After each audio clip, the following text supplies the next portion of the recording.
Good afternoon and welcome to this UniTaster Tuesday. My name is John. I'm here from UniTasterDays and I'm going to be hosting this event today. And today this is a subject special, which is where we introduce students and school groups to studying particular subject areas. And I'm absolutely delighted today to be joined by Alice from the University of Gloucestershire to provide an overview of courses in quantity surveying.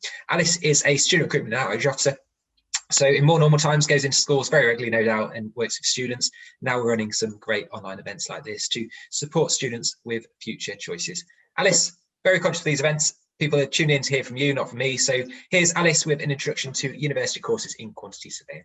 Thank you so much for tuning in today. I hope this is going to be a really useful experience for you. It's going to be a whistle-stop tour, so it's not going to be too long. You'll be able to have your cup of coffee at the same time if you wish.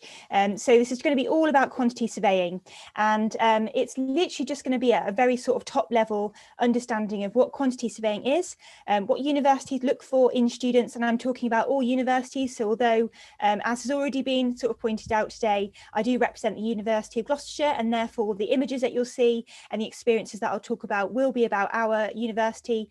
This does apply for all universities as well. So this is very much an impartial take on quantity surveying for you.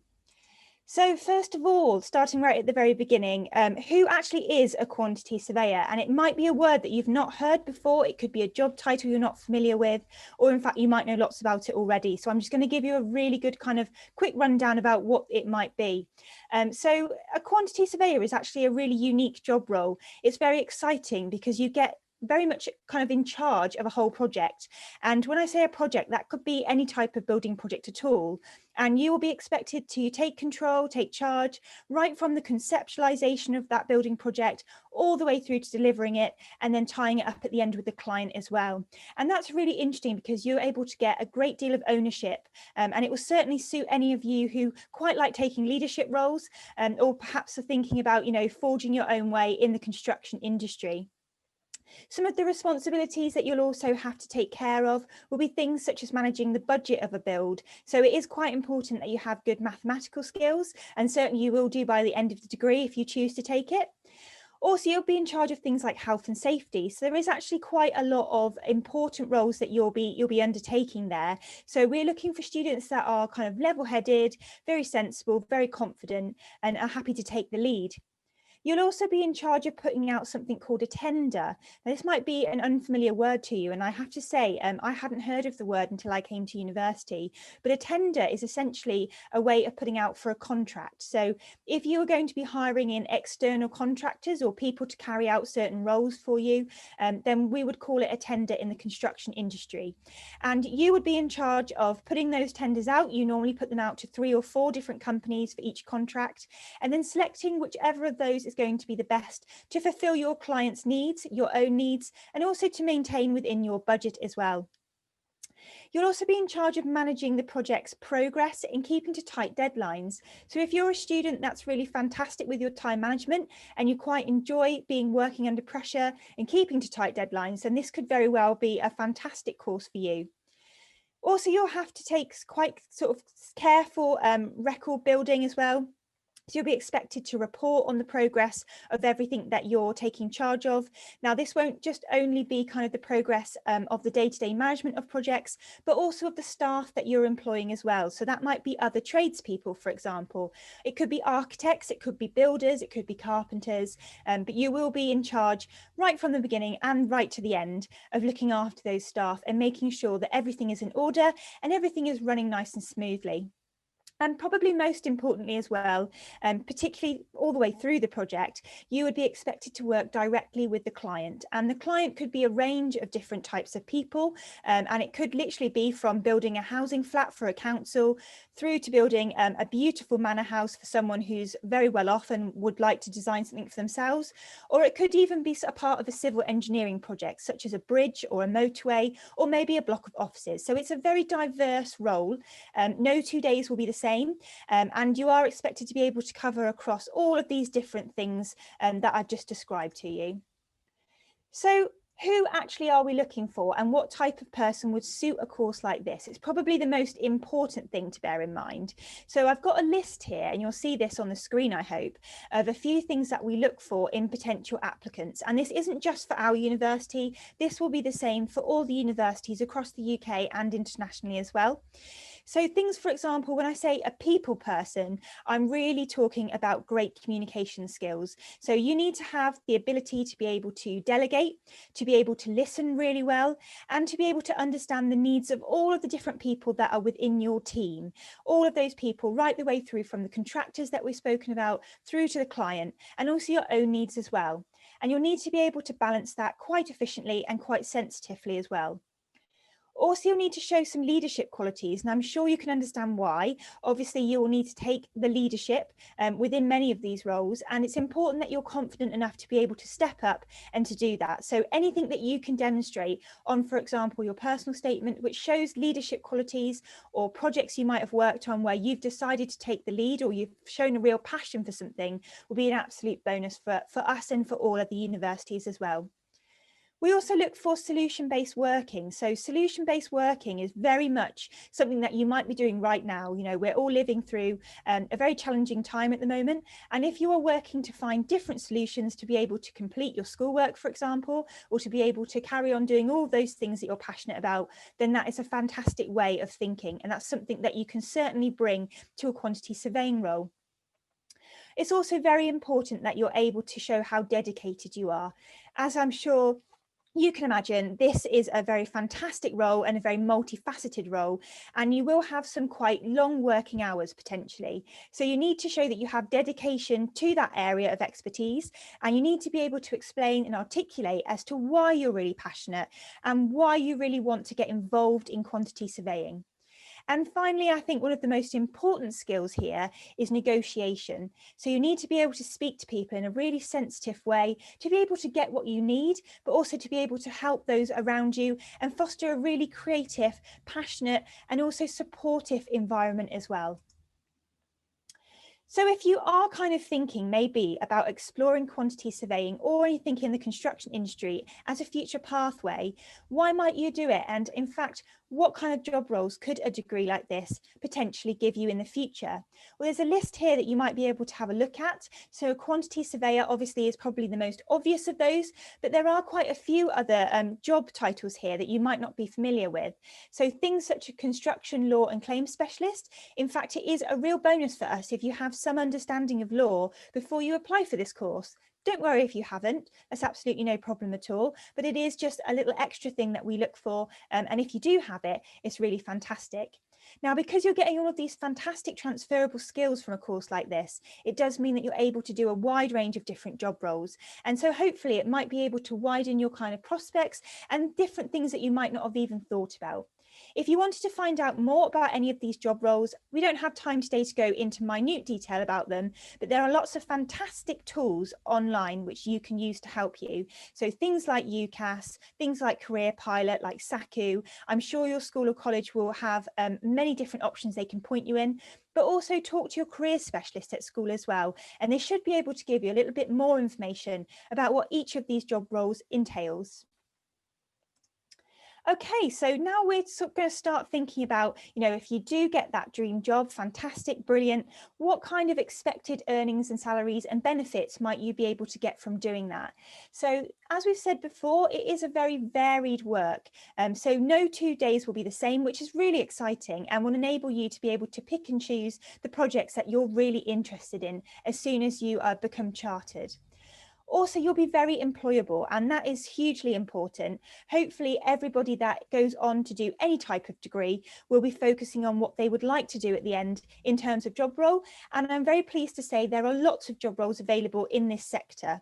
It's a sector that is absolutely in need of new people, and they're really looking for young, enthusiastic people to kind of show their new creativity and to be able to contribute to the industry. So it's certainly a place where you won't struggle to find a job. Also, there's some fantastic benefits in terms of salaries as well. So if you are driven at all by money, which some people are, then in fact you could expect to be earning £25,000 a year on your very first graduate job, which is really fantastic. And that could very, very quickly enhance its way up to 5 or 6 figure salaries, depending on, of course, which job role you go for and where you decide to work. Particularly, as you can see here, if you decided to work in London, you could find yourself earning in excess of £100,000, which is just a fantastic salary. And this can all be achieved very quickly within your career. So it does show that actually you can progress quite quickly, and that's really exciting. So when you're starting to think about what you're looking for, if you do decide to do quantity surveying, things that you might consider are the facilities, for example.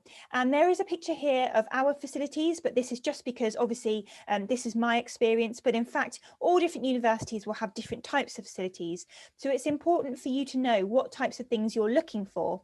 So these are a few of the types of things you might expect to find, things like dedicated Mac libraries, which will help you to fulfill your work. And it might necessarily mean that you don't have to buy a Mac computer, which is also really great because that can be an expense that you perhaps don't need to do, which is brilliant. Also, you'll have dedicated help and support from library teams. That will be the same for whatever university you decide to go to. Everybody will be there to help and guide you and to point you in the right direction for those really fantastic sources. So for us, the course is based in Cheltenham, which, as you can see from the picture, is a very historical campus. And in fact, it's placed in Cheltenham, which is a really fantastic area for architecture itself. So any kind of area like that where you might think about studying, you might be able to gain your inspiration from your surroundings as well, which will be really, really interesting.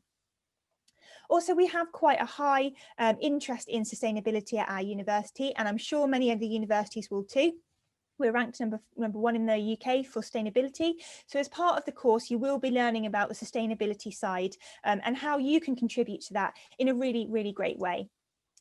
So just to kind of give you a taste now of a few different course modules. Now, modules might be a foreign word to you, and that's perfectly fine. So modules is just a word that we use at university to describe the types of subjects you'll be getting up to within your term whilst you study here.